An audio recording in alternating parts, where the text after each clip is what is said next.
Kings 8 verse 61 says, "May your hearts be fully committed to the Lord our God, to live by his decrees and obey his commands, as at this time." This verse is a call to wholehearted devotion. It's not saying, give God a piece of your heart when life feels easy. It's saying, let every part of you belong to him, your thoughts, your choices, your daily walk.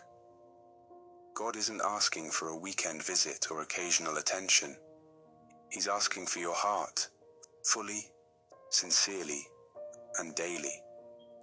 If you were to look up the word commitment, you'd probably find a simple definition: a promise to do something, or a pledge to carry out a duty in the future.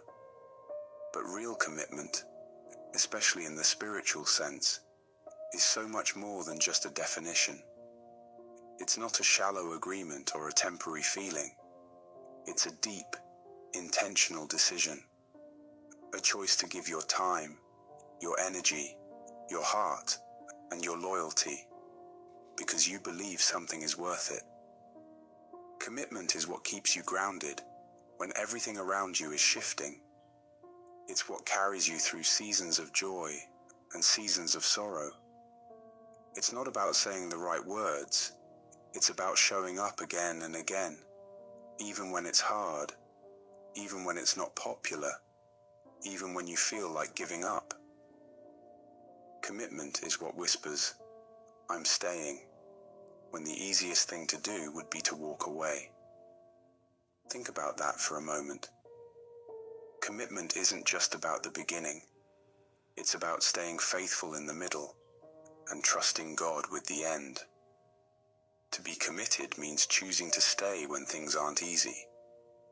It means showing up when your body is tired, when your mind is weary, when your emotions are messy.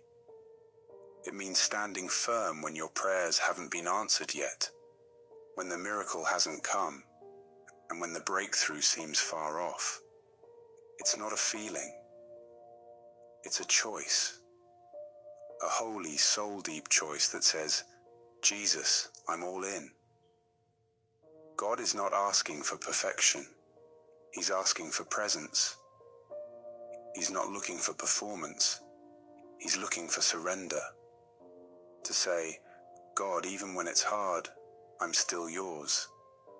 Psalm 37 verse 5 tells us, "Commit your way to the Lord. Trust also in him, and he shall bring it to pass." This verse carries such a beautiful rhythm.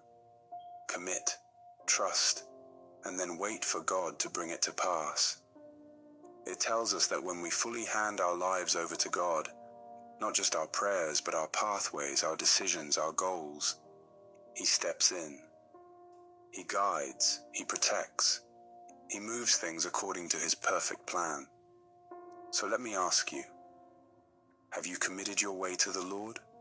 Not just your church attendance, not just your favorite worship songs, but your actual way, your life's path, your relationships, your goals, your disappointments, your weaknesses, your dreams, your fears, your identity, your future. Because when you truly commit yourself to Jesus, it becomes visible. It doesn't just live in your words, it lives in your choices, in your priorities, in how you treat people, in how you respond when life gets hard, in how you let go of control and trust that God knows what he's doing, even when you don't.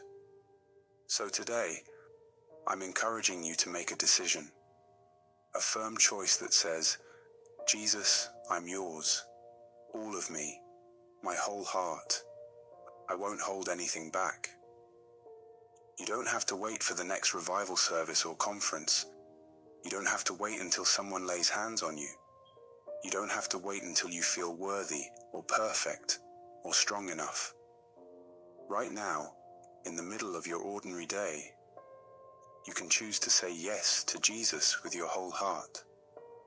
As for me, I've chosen to trust him when it's easy and when it's painful. I've chosen to praise him when I understand what he's doing, and when I don't. I've chosen to pray, not just because I need something, but because I long to be close to him. I've chosen to worship not for a feeling, but because he is worthy. I've decided I won't let convenience or comfort dictate my faith. I won't wait for everything to make sense before I obey. I won't bargain with God or hold parts of my life back in fear. Because I know this, even if the road is narrow and sometimes lonely, even if following Jesus costs me comfort or approval, it's worth it. He is worth it. You see, tomorrow is not promised to any of us. We don't know how many days we have left, but we do know this. As long as we have breath in our lungs and life in our bodies, we can choose to live for Jesus. So while I still have the strength to speak, I will say it with boldness. Jesus is my Lord. Jesus is my Jesus Lord. is my King. Jesus is my King. Jesus is the one I will follow every day of my life. Every day of my life. I choose commitment I over choose convenience. commitment over convenience. Surrender over self. Surrender over self. Obedience over comfort. Obedience over comfort. Faith over fear. Faith over fear. And I invite you right now, wherever you are, however your heart feels, to make that same decision. Not because you feel pressured, but because deep down you know there's nothing more secure, nothing more fulfilling, nothing more beautiful than being fully committed to Jesus Christ.